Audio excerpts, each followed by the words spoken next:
and I wonder how much. Like, what is Filoni's role overall with the TV stuff now, right? Because he was a very big part of anything animated series, right? Even Resistance, for which he wasn't directing on, but he was an executive producer on it. And depending if they're, from what I hear, they're super happy with Mandalorian. I mean, they're doing season 2. Yeah. So if, maybe having him and even Favreau as producers on this thing, we're going to learn some information. What about Lucas? Can't you bring Lucas back as an advisor for something like this? He was rumored to be doing location scouting when they were talking about. that's the thing about George. Like, as much as I talk crap about the prequels, like he's a great storyteller. One of the like best. He may not be a great screenplay writer, but you saw A New Hope and Empire Strikes Back, amazing movies because of his contribution and story, and he is. Anytime you can get his thoughts, well, that's again why having Filoni involved, you get that even if it's unofficial. Yeah, exactly. Because that's his. It's always will, and it always has been. It's his Yoda. And Lucas, that's the one guy. That's the one guy who he was taught. He was taught by Lucas during the Clone Wars show. Yeah. And so that's why I never understood that. I always thought he should be the overall creative guy. Like, yeah. What about Hayden? Any chance? If we're going to bring Vader in the mask, physically? You could, but it's not necessary. He would do it, though. Yeah, I don't know. I don't know. If I he think would. now he would, because before I feel like all of those people felt very rejected from. He's got more love now that you go to Star Wars Celebration, you see everyone clapping for him. He's got a lot of love now. Yeah. People turn the corner on it because, and I stand by this. I think that it was, and a lot of us in this room. Well, after the prequels, because a lot of us grew up with the original trilogy, and I know there are a lot of people who grew up with the prequels, and they feel very differently than this. But the original trilogy people who grew up with it, and we got the prequels and were disappointed, and then they said, "That's it, no more Star Wars movie." You went, "That's it? That's all we got?" Yeah. Mm-hmm. And then you went, man, because you were bummed with what you just got. And then when they made the announcement, there's new movies.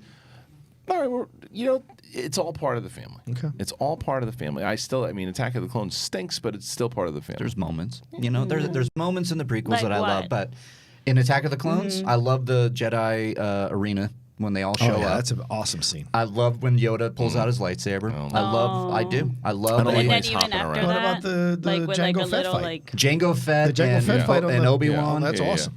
That I love. There's moments. Like I said, Attack of the Clones is my least favorite, though. We could get a young Boba. We could get a young Boba. I can't stand that. I can't stand that. I turned a corner on the prequels like a lot of people because I started to really appreciate the overall story. The execution? Right. Well, Roku asked if you could see Boba. The young Boba? Absolutely possible. I think you have a chance to see him. If maybe not, maybe what you could do is you could see Jabba. Yeah? Yeah. That would be awesome. You could see Jabba. Could they stubbornly put Jar Jar in this thing? Jar Jar is living on Tatooine, but he's like the answer is no, they won't do that. But how do you know? Because now also the whole Ahmed Best thing. Ahmed Best thing. Yeah, but remember, from where he is, he's a clown selling garbage in markets now. True. So maybe like a little mini cameo or something. And that was in Aftermath, right? That was in one of the Aftermath. That was in the third one. It is funny though how much that was Tatooine and not Naboo.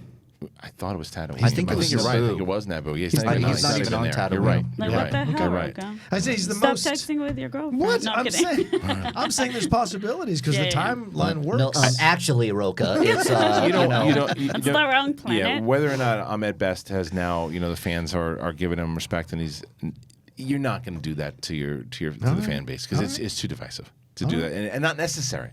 It's just not necessary to throw him in. Some people, I don't know, man. Like, I obviously was not a fan of Jar Jar Binks. Nothing against the actor, the character, but the people that grew up with the prequels. Like, I know a lot of people. Jack Hine here, he loves Jar Jar Binks. Yeah, because he grew up with him. Yeah, that's what I mean. So he's still loved by a lot of people. It may be for us, kind of doesn't make sense, but for those people, it might make sense because everything's turning around. They're re-embracing Hayden, they're re-embracing Ahmed Best, and But I'm with him on this. But I'm with him on that.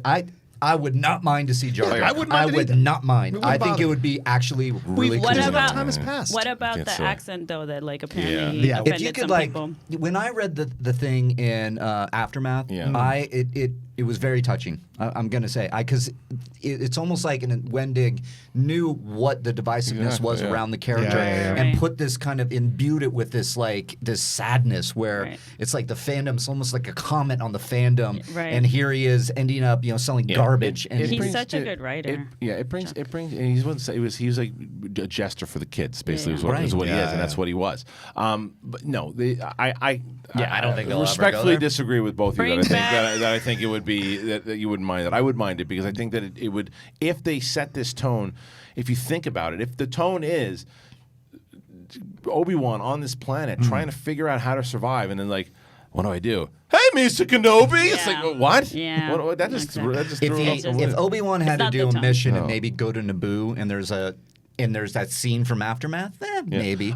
What you about brought up a good point. Wait, Padme, she's dead. She is dead after that. Damn it! You made a good point. Just stop texting Can she be with a your Force husband. ghost? Stop texting with your husband. No, she can't.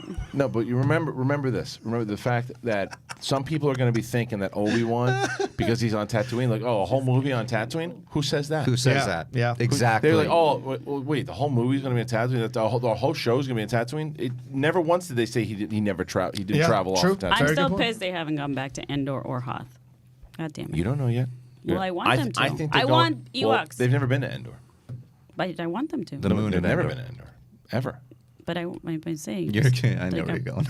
I want them. I want them to go to Endor for sure. I think they're going to go to Endor, but not the moon in episode 9. Could Leia be there? Could Leia be there? Bail Organa? Anything there? Alderaan? Alderaan, maybe. No, because I don't think that Leia had any interactions with Obi-Wan. Okay. Because from that R2D2 message, it just looks like years ago you fought with my father in the Clone Wars, and it's like that's not what you'd say to someone if you saw them recently. Sure. But Bail Organa maybe. Bail, Jimmy Smith showing up would be awesome. That would be awesome. That would be awesome. They All have right. to de-age Jimmy. No offense. Okay.